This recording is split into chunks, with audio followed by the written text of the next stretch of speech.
Hello and a warm welcome to South Central on ET Now. This is your one-stop shop for everything making headlines in the 5 southern states. From Tamil Nadu to Telangana, with Kerala, Karnataka and Andhra in the middle, we've got it all covered right here on the Bulletin. My name is Jude Sanath and here's a look at everything making headlines at this hour. IT hiring makes a comeback. Questcorp data says recruitment in Indian IT is up 16% this year. It credits the spike to the influx of GCCs across South India. After AP and Telangana, Karnataka is all set to secure data center investments to the tune of 1,350 crore rupees. Towns like Mangaluru, Mysuru and Hubli Dharwad will receive a large chunk of these investments. Foxconn is all set to ramp up production at its iPhone unit in Devanahalli, near Bengaluru. Apple's technology partner hires 30,000 recruits for the plant. Workforce continues to be women-dominant. Chennai sees its first big voter purge after the SIR rollout. Updated electoral rolls in the city have 14 lakh deleted names. Chief Minister M.K. Stalin's constituency Kolattur loses over a lakh voters. After Karnataka, it's the turn of Telangana now to enact an anti-hate speech law of its own. Chief Minister Revanth Reddy says the legislation will be tabled in the upcoming assembly session. And Google's VP of Commerce and Advertising Vidya Srinivasan returns to her alma mater in IIT Madras. She speaks to ET Now on how the global tech giant is using AI to give e-commerce a huge shot in the arm.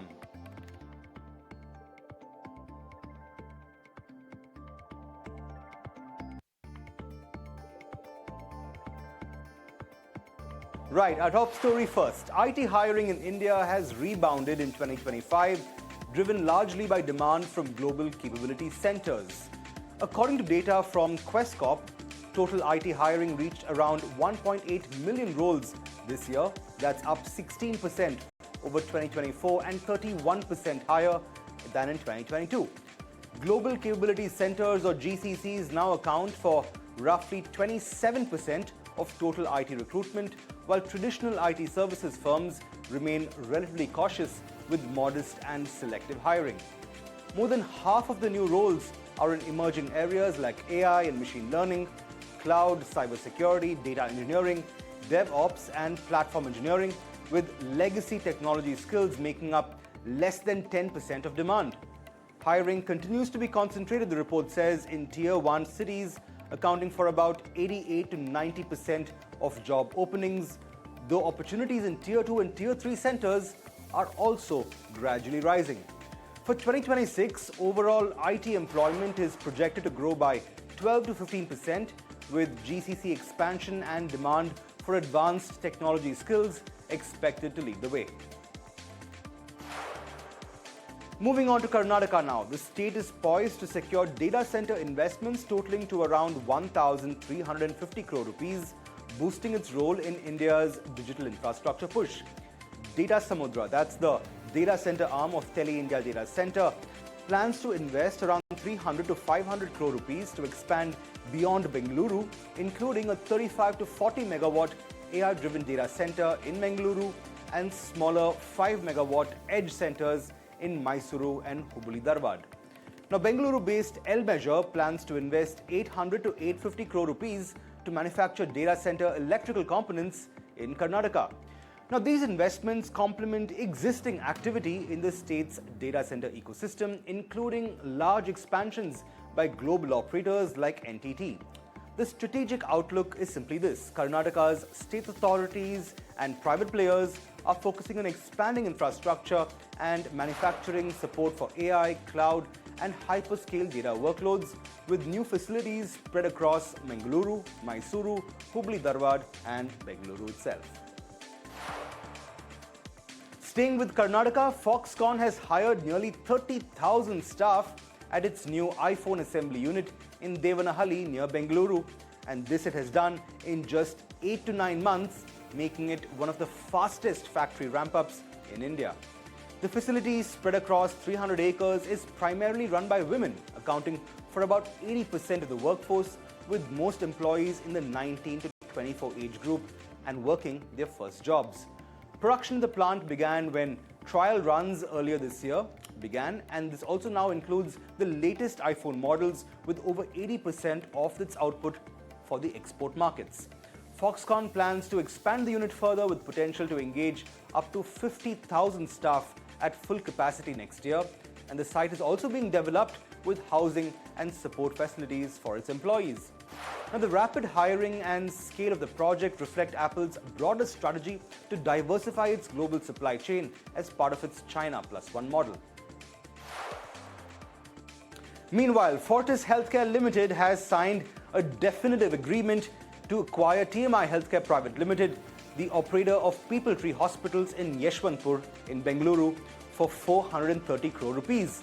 The deal includes the hospital business, its infrastructure, the underlying land, and an additional adjacent land parcel of approximately 0.8 acres.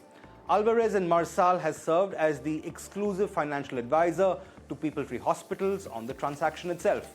Now, People Tree Hospitals is an NABH-accredited multi-specialty facility offering services including cardiac sciences, orthopedics, neurosciences, renal sciences, gastroenterology, and pediatrics. Fortis has said that it plans to invest an additional 410 crore rupees over the next 3 years to expand the facility's bed capacity to well over 300 beds, while it also augments medical equipment and strengthens clinical programs.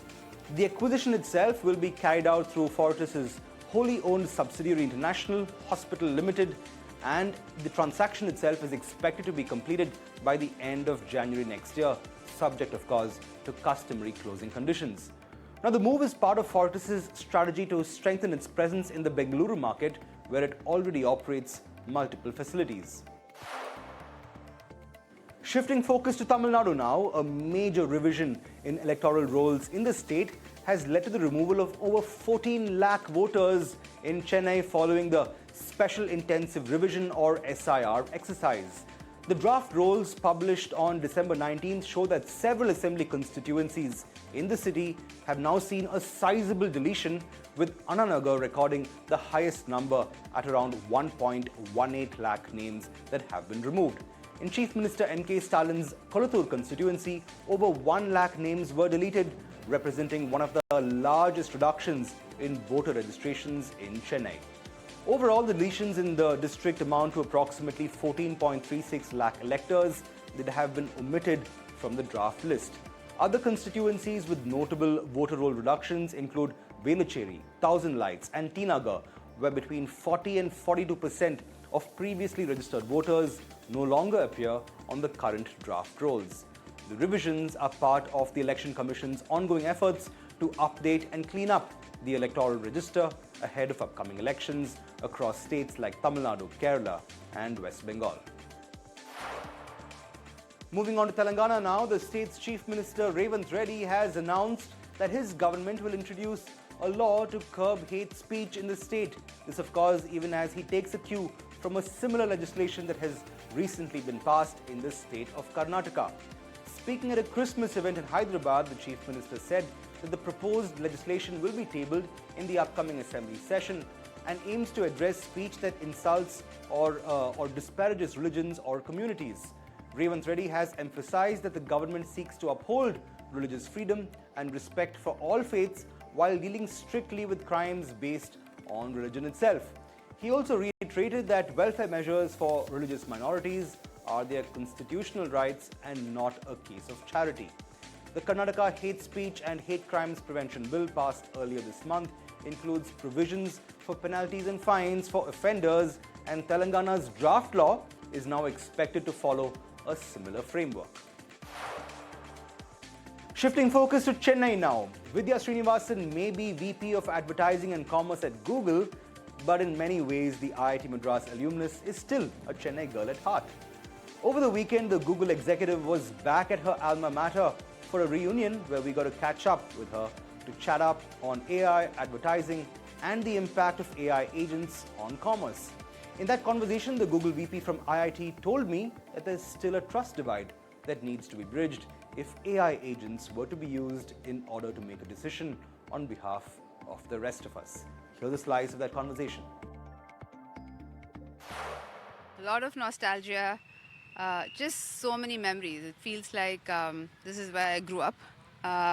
It's also we're also doing a reunion with my batch, so it's very special because it's not just me being here. It's also the same group of friends and people that I was with here. So very special to be back. Absolutely, and I can imagine, and of course, a long time has passed since you were here, and you presently, are VP at Google Commerce and advertising in a sense. And what a time to be doing this conversation. There's been so much discourse surrounding AI agents, and the kind of impact they're having on multiple sectors. Just looking back, how much of this has changed? Because, from where you were back here at IIT to where you are today, and all the talk that's been doing the rounds in terms of how the world is changing and the technology around us is changing at perhaps at an equal pace. Looking back, did you ever imagine that we'd be talking about AI agents back where, back at the campus when perhaps not so much of it was being discussed earlier? Well, I think you could ask me this question about would I have known this is the conversation we'll have in, say, 2019? I would have probably said no. So much has changed even since what happened with COVID. In terms of everything that's happening that's relevant to my time at IIT, I took my first artificial neural networks course here, and that was an optional course at that time. And I was just thinking about it as I entered the campus today, how much has evolved in that space and how it's changing everything that consumers are doing and businesses are doing. So very excited to be a technologist at this point in time. Absolutely. So let's talk about AI with you. Everyone's talking about it. And I have to ask you, the discourse in recent times has been, about AI agents and how they're changing the world around us. In fact, more recently, that conversation has kind of pivoted towards having a series of agents really changing the way we use AI itself. How's that translating to some of the work that you at Google are doing in the consumer commerce and advertising space? Are there any game-changing AI use cases that you're seeing right now that's actually about to make a disruptive change to the way you do business? Lots happening in this space. I would say agentic AI is certainly a common buzzword that everybody's talking about. I would say in general, just stepping back, we can think about agentic AI as deeply conversational experiences which have really taken off. We see this in many things, including the AI mode and Gemini app that we have. But also agents in terms of agents that can take action on behalf of the user, where of course the bar is a lot higher in terms of how well that has to be done. With respect to that, we are still early days, I think, in terms of both getting the experiences just right, but also in terms of bringing the user along for this journey, because there's a whole lot of trust that has to sort of change in terms of how people view these agents to act on their behalf. We are doing a lot in this space.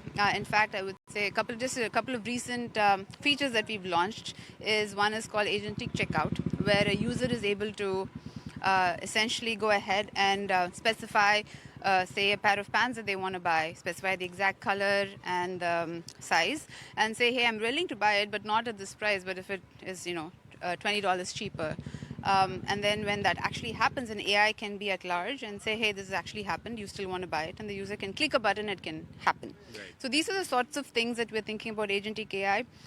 More broadly speaking, we think in commercial journeys, we should really optimize for people doing all the fun parts of the journey. Like, I want to discover new places, I want to discover new products, but then take away the grunt work in these sorts of journeys. So sort of the final thing of purchase is a little bit like that. We also have an agent that can call nearby stores and see if an item I want is on stock. These sorts of things that just take up time, that don't add much to the user, we want agents to do. Interesting. And I'm just curious. A lot of the role that AI agents could well play as far as commerce, e-commerce, and shopping is concerned, I would hazard a guess has already been rather well documented. But what does the future hold in terms of pushing the envelope of just how much you can get out of it? And even as we speak about AI agents itself, Satya Nadella was in India recently, and he spoke about a series of agents doing things that we would perhaps deem unimaginable just a few years ago. How is Google looking to leverage the potential that AI agents have to do better work in commerce and advertising? I think this really goes back to the art of the possible. Some of the examples I just gave you are just scratching the surface in terms of what we can do. Now, to sort of expand beyond sort of these sorts of individual use cases, we do think we need to build the infrastructure and the sort of fundamental protocols and the ability to scale these things across various products, geographies, and a lot of work is being worked on in those areas. For example, one of the core things that we have to do well when it comes to agentic commerce is get payments done really well. One of the underlying things that we have to get right with payments is, when agents are making a financial transaction, we have to have the same level of trust in these transactions. So we came out with the agentic payments protocol as an open source protocol that the ecosystem can use in sort of making sure agentic payments continue to be trusted, and we can sort of have all the controls that we have in place. So there are lots of building blocks that needs to be in place. This protocol is one example, as well as the things that we have to evolve in terms of user controls and transparency and things of that nature for the entire set of things where agents can talk to each other and all the magic to come forth. I would say at this point in time, it's really about getting the hero use cases right and building the ecosystem, building the infrastructure and sort of the fundamentals so that we are prepared to scale it. Right. And speaking of scale itself, you spoke a little while ago about there being a bit of a trust problem when it comes to AI as far as folks, going about adopting it and making the best use of it. Where do you think the Indian demographic is at this point in time with regard to pivoting to better use cases and perhaps a full adoption? And I ask you this largely because in my conversations in the recent past, I hear that sectors like banking and BFSI, for instance, have been reticent to actually go full tilt towards AI, waiting for regulations to first perhaps catch up before deciding if they want to spend more on AI adoption itself. Do you feel the time is ripe when companies here might actually need to hit the gas and go all in, or do you think there could be some time more before that actually happens? To your broader question about India, I would say India has been amazing for tech in general in terms of the population. Very much, the Indian consumer really leans into tech, and especially AI. They've really leaned into the product set here. And in fact, we're learning a lot from the behaviors of Indian consumers. And now I say, when you build for India, you're building for the world, just because we see behaviors that are, one, a lot of people are using it, and two, they actually use it in unique ways that we didn't envision when we were coming up with the product ourselves. So it's wonderful to launch products here and see the consumer reaction to it. On your question about businesses, should they be leaning in or not? I think every business should be very leaned in. And it is a fact that there are going to be different segments of users and different use case, different business areas or domains where adoption needs to move at different paces for very valid reasons, because there are sensitive segments. There are segments where you're trying to do bigger financial transactions where I think the bar for things to be just right is different. At the same time, because things are moving so fast, the only way a business stays ahead of this and sort of stays at the cutting edge is if they're in the game. And so this is the time to lean in, but then approach it from the point of view of let me learn and let me participate in this conversation about how do we build that trust together and what are the guardrails that we have to build.